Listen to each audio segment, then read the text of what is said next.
Hello and welcome again, back for another episode of Coco and Daltz. I'm not Coco. And I'm not Daltz, and we are taping these on the afternoon of New Year's Eve, and even though we have not, surprisingly, been drinking yet, there are a few things that we did not talk about in our first episode that we want to talk about, so we decided Bonus materials edition. Yes, bonus material for our tens of drunken Swedish listeners. So. People are clamoring. They're like, is that the only podcast we can get? Well, no. So, if for some reason you have not listened to our last episode, I mean, you should. It's a collector's edition already. It totes is. So, the theme for that is 2017, the year in review, and 2018, the year in preview. And so we were going to bring you a couple extra 2017 items and a bonus 2018 item in this bonus episode. So let's go first to Blade Runner 2049. Let's do that. 2049 was actually the amount of time that it took you to sit through that movie, 20 hours and 49 minutes. It was long. It was 2 hours and 49 minutes, actually, or 45 in that neighborhood. So I'm a huge fan of the original, 1982. Harrison Ford starred in it. We had Ridley Scott was the director back in his formative years after he had done Alien and before he went on to become a huge success as a director. And so I was really looking forward to that movie. I thought it was going to be fantastic. You were looking forward to it for many months. I was looking forward to 2049 for many months. I was wary because those kinds of things aren't very good typically. Not mentioning any names, last Star Wars movie, which was essentially just a remake of the New Hope first Star Wars movie. Are you with me or are you against me on this? I enjoyed The Force Awakens. Yeah. I even forgot the name of it. Okay. A movie that was just exactly the same as Star Wars, but only with a female lead and an African-American guy because they used to get... I know they got slagged in the early days, and that's why they brought Lando Calrissian in. Oh, is that really why Lando got brought in? Yeah, because the first one was very white, so they brought in Lando, which is a legitimate point. And so they brought back for The Force Awakens Harrison Ford and Mark Hamill and Carrie Fisher. Mark Hamill and Carrie Fisher, also known as Princess Leia, and Luke Skywalker. Luke. I have my Luke beard on, as a matter of fact, right now. So that, to me, the last one was a disappointment to me because I went to see it and it was the exact same, in my mind, as the first Star Wars movie. It was like the downtrodden underdog goes and does big things against the evil empire. And that's essentially what that was. It was that movie. And there's even references to the garbage compactor and the Millennium Falcon is in there and Chewie and the R2-D2 and C-3PO. It was very... But the round guy... That was BB. Yeah, the BB unit. Yeah, he was like R2-D2 in the first movie because he had this plucky thing in his memory that no one else could get. Just like R2-D2 had the Princess Leia, help us Obi-Wan Kenobi, your only hope. So it was all that kind of similar stuff. So this is a long preamble to me saying I was hoping that 2049 wasn't going to be the exact same movie as Blade Runner from 1982, and it wasn't. It was decent, but it wasn't... It was a good movie. If they'd have called it something else, it probably would have been really entertaining. But there was expectations on that. Blade Runner is such a huge cult favorite by a lot of people. And it was Blade Runner was so amazing when it came out because it was so different from anything that had come out in that time. And I remember the first time I saw it, I watched it on VHS. Wow. Rented an actual VHS tape. For those who don't know what that is, it's a big cassette thing that goes in a box underneath your TV, and you push play, and it winds around and moves, and there's images on it. At the end of the movie, did you be kind and rewind? I did be kind. I rewound. But the double header that I had, rented 2 movies that night with my buddies. The second movie, Firefox, starring Clint Eastwood. I've never heard of that. Firefox, so he was like in this fancy jet plane fighter, and it was sort of like Knight Rider, only it was an airplane. Oh. Yeah. The plane talked? I don't know. I can't remember if it talked. I think it was very smart. It was sort of like War Games-esque, Oh, I love War Games. Yeah. So like it was that kind of, HAL the dangers of technology. So that's what that was, and that's how long ago that was. So that was a context of where that movie was, and the Raiders of the Lost Ark was out of there around that time. So the movies were in a different space. So I was thinking, there's no way that the new Blade Runner is going to be as pioneering as the first one was. It's just not going to change the game, and it didn't. It was good. It came and it went, and people enjoyed it, but it didn't change the world like the first one. I know you had high hopes. I had high hopes. I went to see it twice. The first theater I went to, I saw it, and it was so loud, my ears were bleeding after I got out there. But no, I couldn't hear anybody talking in the theater, so that's one of my pet peeves.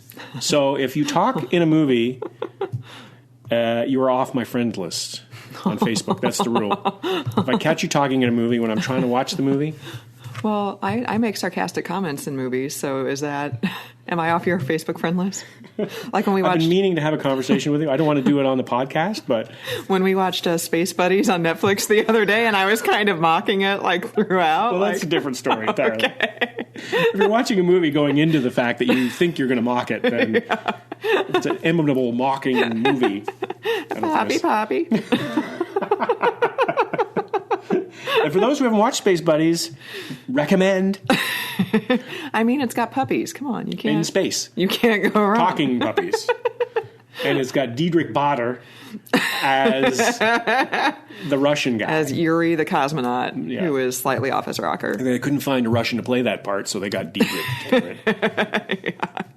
Who's also known for his role in Office Space. Yes. That is an iconic role. That is a cult classic movie. As what's his name's neighbor. Yeah. The main character's the neighbor. Post-it guy from Sex and the City.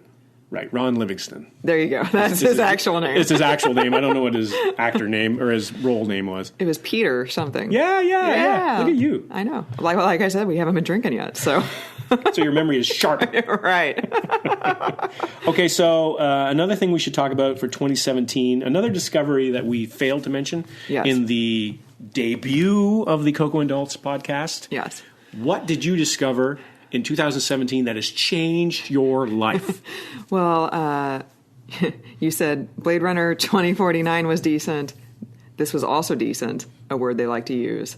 In Trailer Park Boys. Yeah, Trailer Park Boys. It's actually been around for 20 years, give or take, and you knew of it. Well, I knew of it. I'd never actually seen it, but you had actually watched it back in its early aughts heyday. I did. But I just discovered it this year when you introduced me to it on Netflix. Another discovery from 2017. So, I actually, sorry to interrupt you, but that was a pioneering moment in my life because I was streaming before streaming was mainstream. Because you're a criminal. No, I called it streaming. You call it stealing. I call it streaming. So what I did was I had a Canadian satellite dish and I beamed down into my American city that I was living in the signals from the sky because, they're up in the air there. They're all free. They're all moving around. Do I sound at all like Ricky from Trailer Park Boys? Yeah. Like, it's all free. It's not stealing if it's up in the air like that. I think there was actually a segment about that. I think so. So, I watched Trailer Park Boys in my American city. I was sitting there in my suburban American city home all by myself, probably with a cocktail in one hand. A rum and Coke? Maybe a rum and Coke. Yeah. Watching Trailer Park Boys. So what did you like about Trailer Park Boys? What startled you? What surprised you? Other than the language and the gunplay and the drug use. It's just really funny. I mean, So it's Ricky is a moron. Julian is the mastermind, but also a moron. But he's has a rum and Coke in his hands at all times. Which I discovered last week is kind of me because I always have a coffee in my hand as I'm walking down the street, walking the dog. You're Julian. Yeah, I'm Julian. I'm not Ricky. You're Julian. Right. With the glass. Right. With the mug. Yeah, Ricky has weed. So that's not you. And a torn shirt. Yeah, and a torn shirt. And Bubbles has very thick glasses and comes across as a little bit mentally challenged when you first get to know him. But he's actually brilliant and smart, and he's the one that holds it all together. And he was a minor character in the beginning. First season. In the first few seasons, and then he was so good that they just wrapped him in there. His real name is Mike Smith, and he's a musician. He used to be in a Canadian band. And I think I read on the interwebs that he might have been accused of assaulting. Oh, no. people. Yeah. So speaking of bad things in 2017, which our tens of drunken Swedish listeners will know because they listened to our debut episode. From the first episode of Coco and Dolts. Hockey, culture, life. Oh, we didn't do that this time. Thank you. We missed that. That was my fault. No, it was my fault because I plowed right through the opening. So. Are you in charge of the hockey, culture, life part? I don't know. Are you of saying that? I don't care. Okay. You should do it sometime with your voice. I could do like a pretend radio voice. Oh, you could, yeah. Yeah, or I could do like a Bill Clinton or something like that. Doing impressions to come later. And now we have singles of drunken Swedish listeners. Impressions? Oh, what? No. Impressions? Oh, yeah. It's time to go. I've got something else to do. Or something in Sweden. Yeah. So Trailer Park Boys. I actually got Daltz a Sunnyvale Trailer Park hat. Yes. For Christmas. Yes. And I wear it to bed. You don't wear it at all. I should send it back because you actually don't wear it. I have it in my hat closet. In our large mansion here. in our McMansion. In our McMansion. So Trailer Park Boys is a story of, we didn't really give this plot summary, so it's like these three guys living in a trailer park. I think it's kind of self-explanatory. But it's funny. Yeah. Because there's a trailer park supervisor, there's an assistant trailer park supervisor, who doesn't wear a shirt. A shirt, yeah. But he has a big fat belly. Cheeseburgers and used to be a male prostitute. Yeah, and Mr. Leahy, who is the trailer park supervisor, is a rampant alcoholic, and somehow that's funny. And there's all sorts of conflict. Ricky's dad is in a wheelchair, but he pretends to be in the wheelchair. He's not really, so he can get disability. Right. And at one point, he's living in the dump. Right. Basically, every season so far that we have watched, I don't know if this changes as the seasons go by, because this is actually still in production, even now in 2017, soon to be 2018. But every season is Julian has some get-rich-quick scheme, and, Freedom 35, we're going to be retired in 9 months. All we got to do is just sell all this weed, and then it just all goes to pot. And by the way, listeners, that was not written down. She just totally improvised that. And then by the end of the season, they're back in jail. And so that's basically every season. But they managed to make it funny and fresh. But the journey is funny. Right. It's not about the destination. It's about the journey.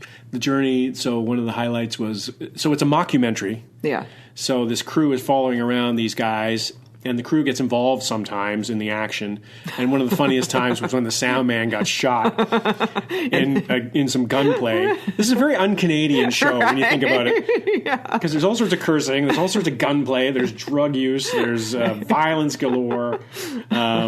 But anyway, the sound man gets shot, and so they drag him to the hospital and leave him outside on the doorstep, of the ER. As they usually do when there's a crime committed and somebody gets shot. But then he says, "Please don't let them fire me because this is the best job I've ever had." Right.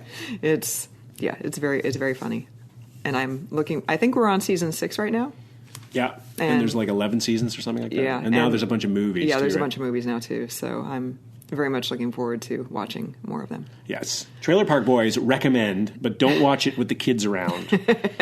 Definitely a late night show. And maybe not with your 74-year-old father. Right. There's a certain sliver there that... Right. My dad would not appreciate the Trailer Park Boys. Really? No. Yeah, I don't watch it with my mother. So. Well, because she thinks it's awful. She's never seen it, but she thinks it's awful. Right. Right.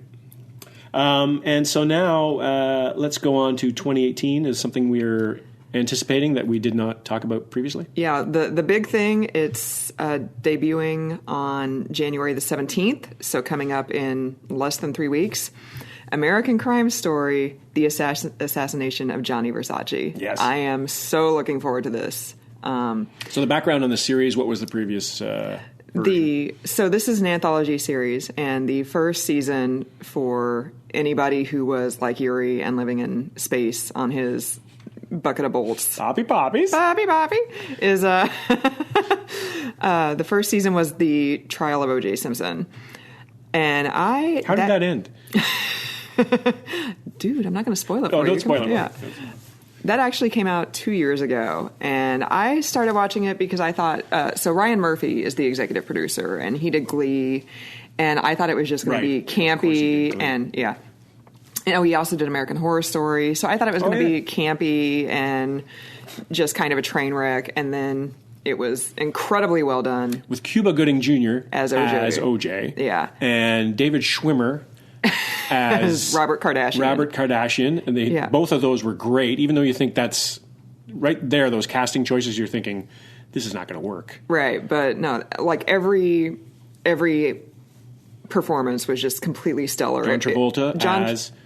Who was over the top. Like, I laughed uproariously every time he was on the screen, but him and his wiglet did a great job, too. And his face, he had the face going on there. He did, like, he smelled a fart constantly.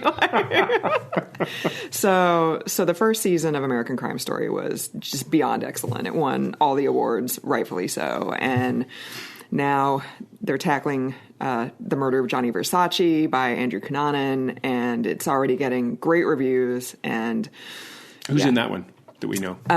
So Ricky Martin is playing Versace's lover. Mm-hmm. Penelope Cruz is Donatella. And Edgar Ramirez is Gianni Versace. And he actually, the only thing I know that I've seen him in, we just watched Gold on Netflix a couple weeks ago, starring him and Matthew McConaughey. And I didn't watch all of it because I'm old and I had to go to bed early, so I couldn't stay up for it all. But in the half of the movie I saw, I thought he did a really good job. Yeah, he was great. So I'm thinking this is going to be another excellent, excellent show. I really liked the OJ one because it was unvarnished. Yeah.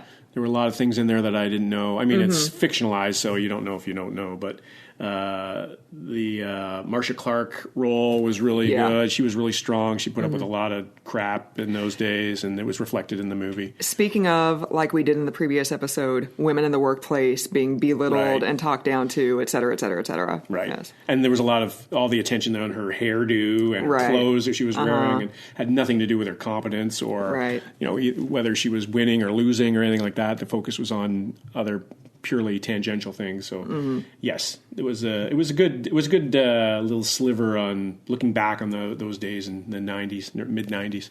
Yeah. So I have high hopes for the second season of American Crime Story after the first season was so surprisingly good. Like, did anybody really expect that to be that good? No. And it was. I think there was one episode that I felt kind of meh on, but every single other one was just fantastic. And that was on FX, correct? Yes. It debuted on FX? Yeah, so the second season is going to be on FX as well. So that means we're probably going to have to stream it like the next day or something because we don't really have cable. But because we cut the cord. We did. Because we're modern. We are. We're leading edge people. Along with the hundreds of thousands of other people who have already done it, right? So that's something that I'm going to make you watch, even though I know you probably don't care too much about Gianni Versace being killed. I think it would be good. I mean, I watched the ESPN 30 for 30 on the OJ, and so I watched that before I watched the docudrama, or what do they... What do they call it? Docudrama? So before the acted out version, I watched the documentary. And so I knew a lot of what was going on and what was happening. It reminded me. And I still enjoyed it. I still thought it was a very informative and entertaining creation. And apparently this season is also based on a book. The OJ season was based on a book by Jeffrey Toobin called The Run of His Life. Right.